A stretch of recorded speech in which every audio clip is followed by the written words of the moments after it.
గతంలో కేసీఆర్ గారు సంవత్సరానికి ఒక యాగము, హోమం లాంటివి చేసేవాడు. ఓకే. రేవంత్ రెడ్డి గారు వచ్చిన తర్వాత కొద్దిగా ఎక్కువగా కనపడనట్టుగానే కనిపించినాయి. ఓకే. మరి మీరు కేసీఆర్ గారిని సమర్థిస్తారా? ఈయన్ని సమర్థిస్తారా? అసలు ప్రభుత్వాలు ఎలా ఉండాలి?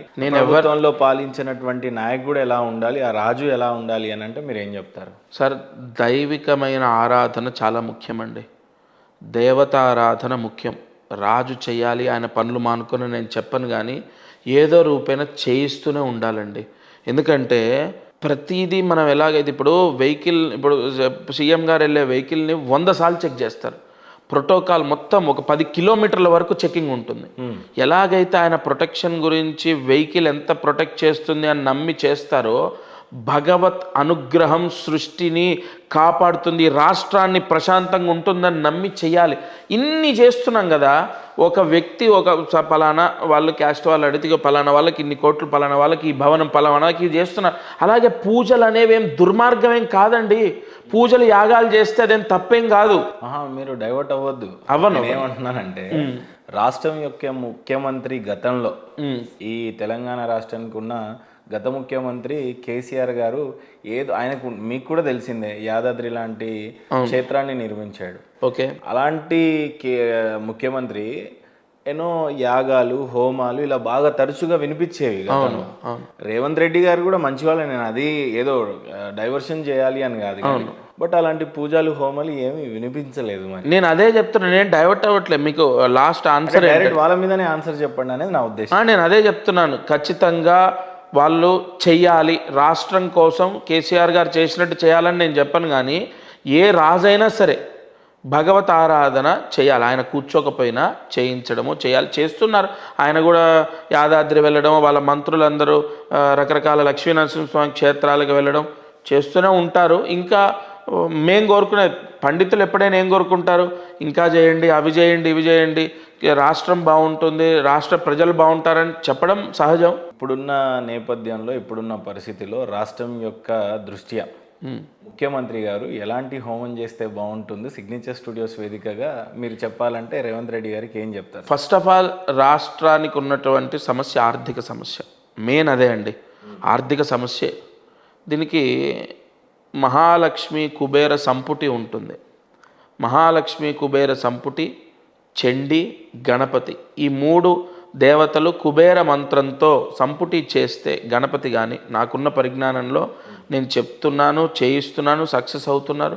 గణపతికి కుబేర మంత్రంతో సంపుటి, చండీకి కుబేర మంత్రంతో సంపుటి, లక్ష్మీదేవికి కుబేర మంత్రంతో సంపుటి చేస్తే మాత్రం 100% రాష్ట్రములో ఆదాయం పెరుగుతుంది. ఇప్పుడు అప్పేం తగ్గదు రాత్రి, కానీ ఆదాయం పెరిగితే మనకు అప్పు తగ్గే అవకాశం ఉంటుంది. అది చేస్తే మంచిది. ఇంకా ఇప్పుడున్న రాష్ట్రం పరిస్థితి దృష్ట్యా ఇంకేమైనా చేస్తే బాగుంటుందని చెప్తారా? ఇంకా అంటే పూజలు అయితే పూజలు ఇవి చేసుకోవాలి.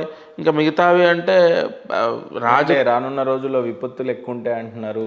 అవమానకరమైన పరిస్థితి ఎక్కువగా ఎదుర్కొనే అవకాశాలు ఎక్కువగా ఉన్నాయి అని అంటున్నారు. నిజంగానే మీరు అన్నట్టు ఇందాక రాష్ట్రానికి ఎక్కువగా అప్పుల బాధ ఒకటి ఉంది. అవునండి. రియల్ ఎస్టేట్ పరిస్థితులు, పరిశ్రమలు రాని పరిస్థితులు, కొత్తగా ఉద్యోగ నోటిఫికేషన్ ఇవ్వలేని పరిస్థితులు, ఇరిగేషన్ లేని పరిస్థితులు.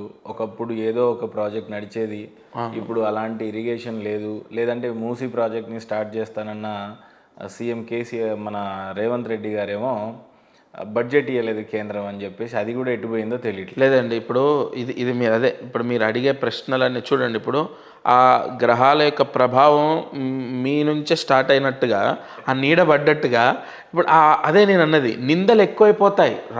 ప్రభుత్వ పరిపాలకులకు నిందలు ఎక్కువైపోతాయి.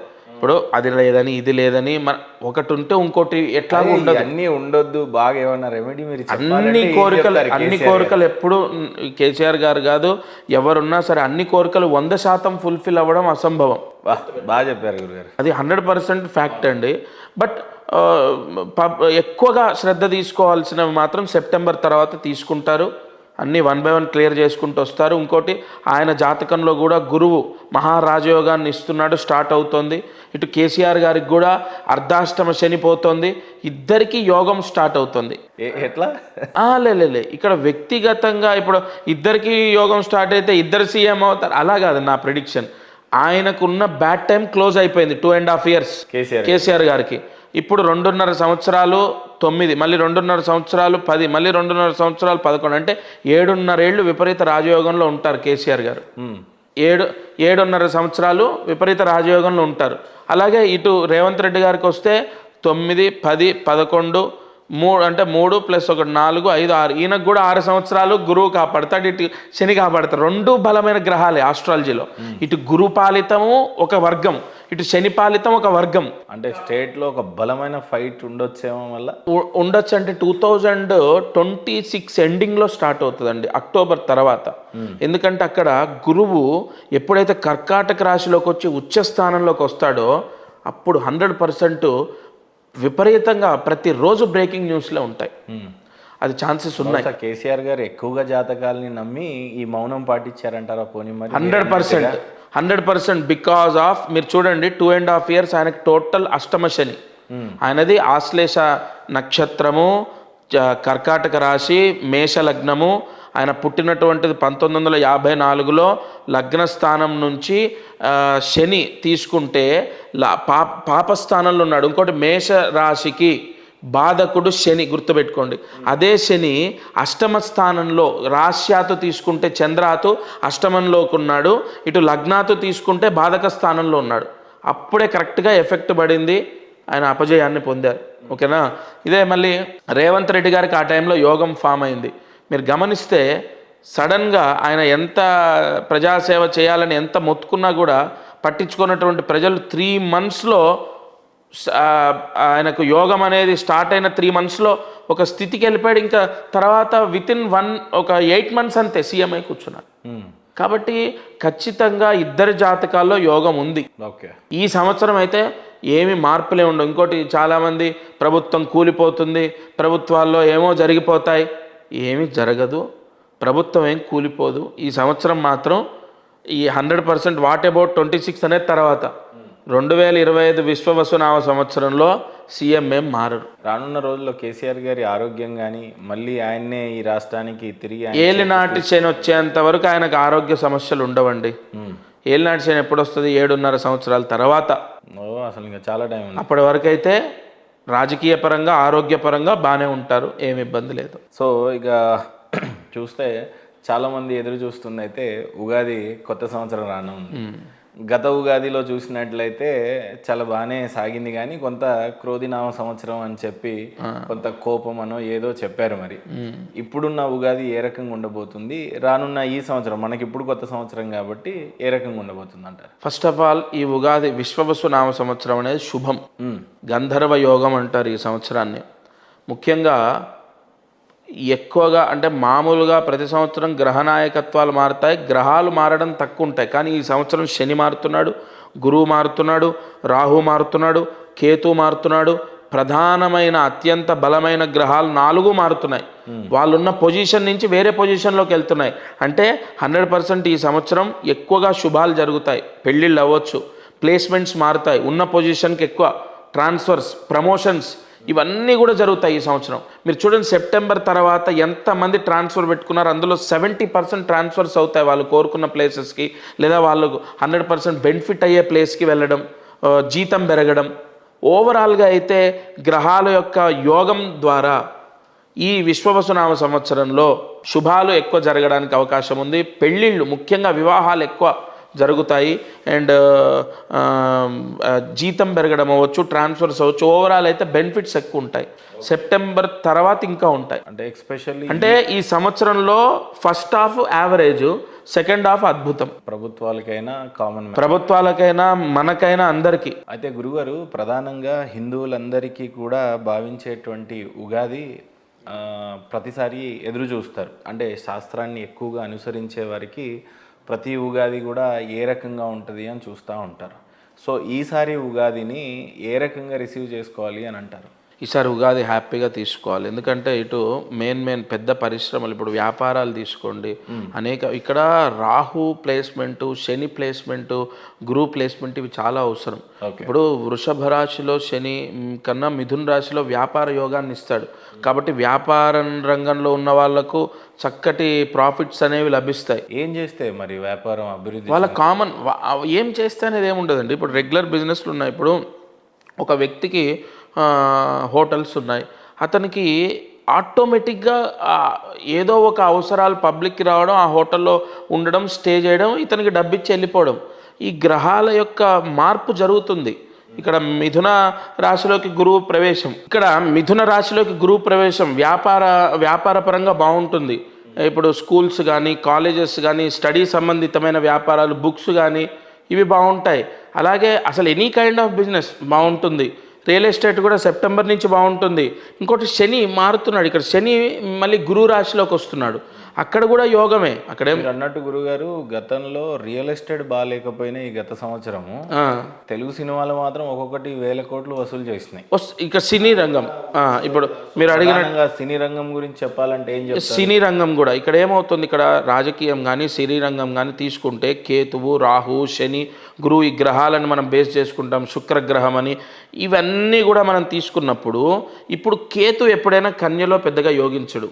కన్యలో నుంచి సింహంలోకి వెళ్తున్నాడు. రాహు మళ్ళీ అత్యంత బలమైన స్థానం ఏంటి రాహుకి అంటే, ఒకటి మకరము, కుంభము, వృషభము, ఈ స్థానాలు మంచివి. అదే కుంభంలోకి రాహు వస్తున్నాడు. అంటే సినీ రంగం అంటే ఏంటి, మాయ. ఇప్పుడు లేనిది అక్కడ కనిపించి మిమ్మల్ని మీకు ఒక అద్భుతంగా మీరు ఫీల్ అయ్యేటట్టు చేస్తారు, మిమ్మల్ని ఇంప్రెస్ చేస్తారు. దానికి మీరు ఎస్ సూపర్గా ఉంది సినిమా అంటారు కదా. ఆ సృష్టికర్త రాహు. ఆ రాహు అత్యంత బలమైన స్థానంలోకి వస్తున్నాడు. సినీ రంగంలో కూడా అద్భుతంగా ఆదాయాలు ఉంటాయి, ఏ ఇబ్బందులు ఉండవు. అన్ని సినిమాలు హిట్ కావండి. మళ్ళీ అక్కడ పాయింట్ ఏంటంటే, ఇండియా మొత్తంలో ఇన్ని టాలీవుడ్లు, బాలీవుడ్లు, కోలీవుడ్లు అన్నీ ఉన్నా కూడా తెలుగు సినిమాలు మాత్రమే 1000 కోట్లు బాక్స్ ఆఫీస్ని టచ్ చేస్తూ ఉన్నాయి. గతంలో టచ్ చేస్తున్నాయి. అవును, అది మన అదృష్టము. అండ్ ఇంకోటి నిర్మాతల యొక్క యోగం. ఇప్పుడు నేను అదే చెప్పబోతున్నాను. అన్ని సినిమాలు కూడా హిట్ అవ్వాలని లేదు. నిర్మాతల యొక్క బ్యాడ్ టైం నడుస్తున్నప్పుడు, లేదా కొన్ని కాంబినేషన్స్ ఉంటాయి హీరోకి నిర్మాతకు, ఖచ్చితంగా ఇక్కడ depend on hero dates and నిర్మాత డబ్బు, ఈ రెండు, లేదా మధ్యలో ఉన్న డైరెక్టర్, వీళ్ళ ముగ్గురికి కూడా సరైన బలం లేకపోతే కూడా 100% సినిమా స్క్రిప్ట్ బాగున్నా, డైరెక్షన్ బాగున్నా, అంతా బాగొచ్చినా రాంగ్ టైంలోనో ఇంకో సినిమా వచ్చి దాన్ని కొట్టేయడమో ఏదో జరిగి అనుకున్న లాభం రాదు. కొన్ని సినిమాలు మీరు ఎంత బిజీ టైంలో, ఇప్పుడు హనుమాన్ ఉంది, ఎంత బిజీ టైంలో పెద్ద పెద్ద సినిమాలు ఉన్నప్పటికీ కూడా అది హైలైట్ అయింది. అలా వాళ్ళ కాంబినేషన్ కూడా సక్సెస్ని ఇస్తుంది. అది కూడా జాతకంలో డిసైడ్ అయి ఉంటుంది.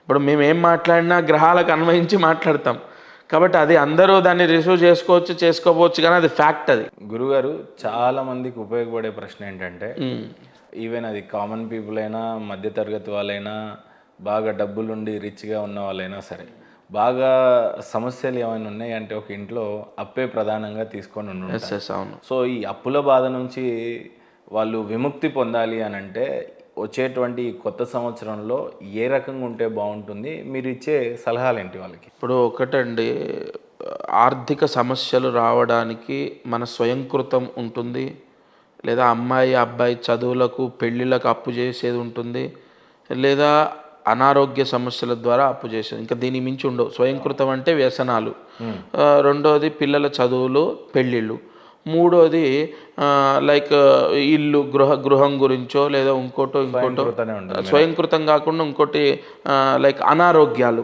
వీటి వల్ల జరగచ్చు. కాబట్టి అది మనం ఆన్సర్ ఇవ్వడానికి ఈ సంవత్సరం బాగుంటుందని చెప్పగలుగుతాం కానీ ఎగ్జాక్ట్గా పలానా రంగయ్య లేదా పలానా రామూర్తి గారు ఈ వ్యాపారం చేస్తున్నాడు, ఈ సంవత్సరం అప్పులన్నీ తీర్చుకొని 100% సేఫ్ జోన్లోకి వస్తాడన్నది వాళ్ళ వ్యక్తిగత జాతకం చూస్తేనే తెలుస్తుంది. అండ్ దానికి దగ్గర రెమెడీస్ ఎలా ఉంటాయంటే, ప్రతిదానికి హోమం చేయాలని ఏమి ఉండదు. ఒక క్షేత్రంలో పలానా నక్షత్రంలో నిద్ర చేస్తే ఒక దోషం పోతుంది. ఇప్పుడు ఒక వ్యక్తికి మాల్య దోషం ఉంది, ఆ దోషం వల్ల ఏమవుతుంది, ఏం చేసినా ఆ పని అక్కడే ఆగిపోతుంది. పలానా నక్షత్రంలో ఈ వ్యక్తి పలానా క్షేత్రంలో నిద్ర చేస్తే ఆ దోషం పోతుంది. ఆ పోయిన తర్వాత అంతా చేసిందంతా కలిసి వస్తుంది. ఇక్కడ కలిసి రావడానికి ఆ వ్యక్తి ఏం మారడు. కానీ ఇక్కడ మీరు ఈ పాయింట్ చాలా బలంగా గుర్తుపెట్టుకోవాలి. మనకు దైవ బలం ఉండి మనం చేసుకునే పూజలన్నీ ఎలా మనల్ని కాపాడుతాయంటే, మనకు కలిసేవాడు, ఎదురొచ్చేవాడు ఖచ్చితంగా 100% మనకు వాడికి రుణం ఉండే వ్యక్తిని గ్రహస్థితి మన దగ్గర తీసుకొస్తుంది. 100% వాడి వల్ల మనకు లాభం జరుగుతుంది, మన దశ మారుతుంది. అంటే ఇక్కడ ఏ విషయం చెప్పాలంటే ఈ ఆర్థిక సమస్యలు పోవాలి అంటే వాళ్ళ వ్యక్తిగత జాతకంలో యోగాన్ని మనం యాక్టివేట్ అయ్యేటట్టు చేయాలి. ఇందాక మీరు అన్నట్టు క్షేత్రంలో పడుకున్నా కూడా నిద్ర చేస్తే కొన్ని దోషాలు పోతాయి. అప్పుడు ఏమవుతుందంటే తెల్లారి నుంచి ఇతను చేసే పని ఇతను చేస్తుంటాడు. మరి మేము ఇంట్లో పొద్దున్న లేచినే బాగా పూజలు చేస్తున్నాం, దేవుడితోనే బాగున్నాము అనుకునే వాళ్ళు ఉంటారు. కానీ ఇక్కడ క్షేత్రం అనేది నిజంగా మీరు అన్నట్టు ఇప్పుడు వెంకటేశ్వర స్వామి ఉన్నారు, మీ స్టూడియో పక్కన ఉన్నారు, తిరుపతిలో ఉన్నారు. తేడా ఏముంది? అదే మంత్రాలు, అదే పూజ, అదే సుప్రభాతం. కానీ స్థాన బలం, యంత్ర బలం, అక్కడ తపస్సు ధారబోసారు ఋషులు. అక్కడికి వెళ్ళి ఏది కోరుకున్నా అక్కడ అడుగుపెట్టి ఏది మనము అర్పించినా అది 10 మనకు రిటర్న్ వస్తుంది. అలాంటివి ఉంటాయి రహస్యాలు. అంతెందుకు, ఇప్పుడు మీరు చూడండి, ఇప్పుడు నిద్ర చేసి వచ్చాక వాడికి ఎలా కలిసి వస్తుందంటే ఆటోమేటిక్గా వాడి పని వాడు చేసుకుంటాడు. ఎవరో ఫోన్ చేస్తారు, అన్న మీ వెహికల్స్ మా కంపెనీలో పెట్టాలనుకుంటున్నాము, మరి అవకాశం ఉందా? సడన్గా మా వాళ్ళకు పెట్టిన అతను వాళ్ళ ఫాదర్ చనిపోయింది, వాడు అన్న అమ్మేసి వెళ్ళిపోతుండంట అని కాల్ వస్తాయి. ఇది జరిగినదే చెప్తున్నా. అంటే యాదయ్య అని చెప్పేసి అతనికి ఉన్నాయి, డీసీఎంలు ఉన్నాయి, అండ్ ఇవి వాటిని ఏమంటారు జేసీపీలు ఉన్నాయి.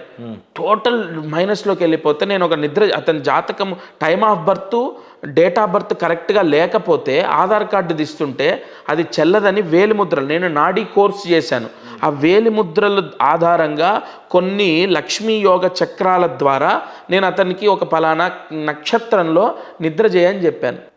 ఆయన జీవితంలో జరిగిందే మీకు ఇక్కడ అప్లై చేశాను. ఎవరో రెగ్యులర్గా ఉన్న వాళ్ళు 2.5 లక్షలు ఫర్ మంత్ కంపెనీ నుంచి వస్తుంది, ఆయన చనిపోతే వాళ్ళ అబ్బాయి మెయింటైన్ చేయలేడు, ఇతనికి ఆ యోగం పట్టింది, కాంట్రాక్ట్ వచ్చేసింది. అప్ టు దాదాపు 9 ఏళ్ళు. అంటే ఇక్కడ ఎంత పెద్ద బిజినెస్ మ్యాన్ అయినా ఎవరైనా ఎంత బిజీగా ఉన్నా క్షేత్రాలను సందర్శించడం వల్ల, నాట్ ఓన్లీ క్షేత్రం అండి, క్షేత్రం వల్ల ఉంటుంది, కొన్ని దానాల వల్ల ఉంటాయి. ఇప్పుడు పలానా స్వాతి నక్షత్రంలో పెసర్లు దానం చేస్తే చదువులో యోగం తెలుసా? మళ్ళీ ఏ నక్షత్రం వాళ్ళు చేయాలి? అశ్విని నక్షత్రం వాళ్ళు చేయాలి. ఇటువంటి రహస్యాలు ఉంటాయి, వాటిని అప్లై చేయాలి. అందరూ మహేందరు నేను అందరం వెళ్ళి పెసర్లు దానం చేస్తే ఐఏఎస్లు ఐపీఎస్ అలా కాదు. అశ్విని నక్షత్రం వాళ్ళు స్వాతి నక్షత్రంలో పెసర్లు దానం చేయాలి. అంటే ఈ రకంగా ఈ ఫార్ములాస్ తెలుసుకోవాలి, కానీ ఈ జాతకాలు అవి ఇవి అని వితండవాదం చేసుకుంటూ కూర్చుంటే ఇంకా దరిద్రుడు అనుకో, టైం వేస్టే అండి, టైం వేస్ట్. ఇంకోటి నాట్ ఓన్లీ జాతకం అండి, ఇప్పుడు ఐఏఎస్ అవ్వాలంటే పెసర్లు దానం చేస్తే అవుతారా? అన్నీ అయిపోయిన అంటే నువ్వు చదువుకోవాలి, నీ శ్రద్ధ ఉండాలి, లాస్ట్లో ఇంటర్వ్యూ జరిగాక నువ్వు ఎస్ఆర్ నో అన్నది ఫైనల్ అవుతుంది, లేదా సిఏకి సంబంధించి ఫైనల్ ఎగ్జామ్ ఉంటుంది. అలా నీకు ఫైనల్ జడ్జిమెంట్ అయ్యేది భగవంతుడి చేతిలోనే ఉంటుంది. నీ జీవితం ఆయన భిక్ష, అక్కడ ఈ పుణ్యం అంతా అప్లై అవుతుంది. ఫలానా ఇంటర్వ్యూలో నువ్వు సెలెక్ట్ అవుతావు చూడు, ఎదుటివాడు కూడా మిషన్ ఏం కాదు, మనిషే కదండి. అతన్ని నువ్వు ఇంప్రెస్ చేస్తేనే కదా అతను నీకు 100% మార్కులు వేసేది. అతన్ని ఇంప్రెస్ అయ్యేటట్టుగా నీకు అన్నీ, ఇప్పుడు మీరు అడిగిన దాంట్లో నాకు అన్నీ గుర్తొస్తాయా? అన్నీ గుర్తురావు, బట్ భగవంతుడి యొక్క అనుగ్రహం, నేను చేసిన పుణ్యం ఈ టైంకి నాకు గుర్తొచ్చేటట్టు చేస్తాయి. అప్పుడు అవి ఇంటర్వ్యూలో మనం అప్లై చేస్తాం, పాస్ అయిపోతాం. అయితే ఇప్పుడు ఫైనల్గా అప్పు బాధలో ఉన్న వాళ్ళకి చేయాలనుకున్నటువంటి విషయాలు ఇంకా హైలైట్గా చెప్పాలంటే ఏం చెప్తారు? హైలైట్స్ టక్ ఒకటే అండి, ఆర్థిక సమస్యలు పోవాలి, అప్పులు పోవాలన్నా, ఉద్యోగాలు రావాలన్నా, లైఫ్ సెట్ అవ్వాలి ఇక్కడ కానీ విదేశాల్లో కానీ అంటే వాళ్ళ వ్యక్తిగత జాతకంలో యోగం ఎంత స్థాయిలో ఉంది, ఆ యోగాన్ని యాక్టివేట్ చేయాలి మనం. ఓకే, అది మెయిన్. ఇదేదో కమర్షియల్ ఆస్పెక్ట్లో లేదో స్వలాభం కోసం చెప్పట్లేదు. 100% అలా వాళ్ళ జీవితాలు సక్సెస్ అయిన వాళ్ళు ఉన్నారు, వాళ్ళ జీవితాల్లో ఎంతో యోగాలు పొందుతున్న వాళ్ళు ఉన్నారు. బికాజ్ ఆఫ్ వాళ్ళకు ఇగో సరైన గైడెన్స్. వాళ్ళు యోగ పురుషులే, బట్ నువ్వు ఈ దారి కాదు ఇది ఎంచుకొని దశ మారుతుంది అంటే. ఇన్ని విషయాలు ఓపెన్గా చెప్పారు కదా గురుగారు. ఒక విషయం మిమ్మల్ని పర్సనల్గా అడగనివ్వండి. ఇప్పుడు ఒక అడ్మినిస్ట్రేటర్ కూర్చొని ఉంటాడు, ఒక డాక్టర్ దగ్గరకో ఎవరికో, డాక్టర్నే తీసుకోండి, ప్రధానంగా ఒక గైనిక్ అడిగితే ఏ రకమైన సమస్యల గురించి ఎక్కువగా వస్తున్నారని చూస్తే ఫైబ్రాయిడో ఏదో అని చెప్తారు. ఓకే, అట్లా మీ కెరియర్లో మీరు చూస్తున్నటువంటి విషయాల్లో ఎక్కువగా ఏ సమస్యతో మిమ్మల్ని అప్రోచ్ అవుతా ఉన్నారు? అలా ఏమి ఉండదండి, ఎందుకంటే నాకు నెంబర్ ఆఫ్ బుకింగ్స్ ఉంటాయి. దాంట్లో నేను చెప్తాను మనుషులు సఫర్ అవుతున్నట్టుగా ఫినాన్షియల్ ఎక్కువ ఎవరికైనా అండి, నాకే కాదు ఎవరికైనా వచ్చేవి 4 ఎక్కువ. ఒకటి ఆర్థిక సమస్యలు, అప్పులు. రెండోది పెళ్ళిళ్ళు అవ్వాలి. మూడోది చదువులు, ఉద్యోగాలు. ఆరోగ్యం గురించి లాస్ట్కి అడుగుతారు. ఎందుకంటే ఆరోగ్యం అన్న నొప్పి కన్నా పక్కనుండే ఈ బాధలు ఎక్కువ పబ్లిక్కి. మానసిక బాధలే. అబ్బాయి చెడిపోయాడని, సరిగా చెడు అలవాట్లని, ఆర్థిక సమస్యలు, ఉద్యోగాలు, పెళ్ళి, వివాహం అవ్వడం కూడా ఒక వరం తెలుసా.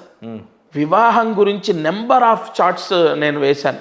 పెళ్ళి సమస్య చాలా ఉంది బయట పబ్లిక్లో. సరే, లక్ష్మీకాంత్ శర్మ గారి యొక్క సక్సెస్ రేట్ ఎంత అంటే మరి వీళ్ళైతే అప్రోచ్ అవుతున్నారు, బాగానే ఉంది సార్. అది మనస్ఫూర్తిగా చెప్పండి. అదే నేను చెప్తాను, అది నేను ఎలా చెప్పగలుగుతాను అంటాను. మనస్ఫూర్తిగా అంటే మీరు ఇంత ఇప్పుడు నాకైతే కంప్లైంట్స్ ఏం లేవు. పాయింట్ నెంబర్ 1, 1 కంప్లైంట్ లేదు అని అబద్ధం చెప్పను. 1 కంప్లైంట్ ఉన్నా అది ఎందుకు డిలే అయిందని రీకరెక్షన్ చేస్తూనే ఉన్నాను. నాకు తెలిసి అంటే నా ప్రయాణంలో నేను 70 నుంచి 80% సక్సెస్ అయ్యానని నేను అనుకుంటున్నాను. ఓకే, వచ్చేటువంటి వాళ్ళకి అంత న్యాయం అయితే న్యాయం 100% చేస్తున్నా. బట్ వాళ్ళ పుణ్యపాపాలు కూడా ఉంటాయి కదా. దట్స్ వై నేను చేసే 100% 70 నుంచి 80 మందికి అయితే సక్సెస్ అవుతుంది. ఎలా మిమ్మల్ని నమ్మొచ్చు అని అంటే, ఇప్పుడు ప్రతి వ్యక్తికి ఒక ఐడియాలజీ ఉంటుందండి, ఒక అవగాహన ఉంటుంది. ఇప్పుడు ఇంత మాట్లాడాం కదా, మీకు కూడా ఒక భావన వస్తుంది. ఎదుటి బిఫోర్ ఇంటర్వ్యూ, ఆఫ్టర్ ఇంటర్వ్యూ భావన వస్తుంది. ఇక్కడ అత్యంత అంటే క్వశ్చన్ చేసే వ్యక్తినే నేను ఇంప్రెస్ చేస్తే నన్ను నమ్మొచ్చండి. ఎందుకంటే మీరేంటి, మీ ఆలోచన ఏంటి, మీరు దేవుణ్ణి ఎంత నమ్ముతారు నాకు తెలుసు. అటువంటిది మీరు నమ్మి ఒక అడుగు ముందుకేసి ఓకే ఎస్ ఇవి చెప్పేవి అన్నీ వినసొంపుగా ఉన్నాయి అని మీరు నమ్మారనుకోండి, ఖచ్చితంగా నమ్మొచ్చని నేను అనుకుంటాను.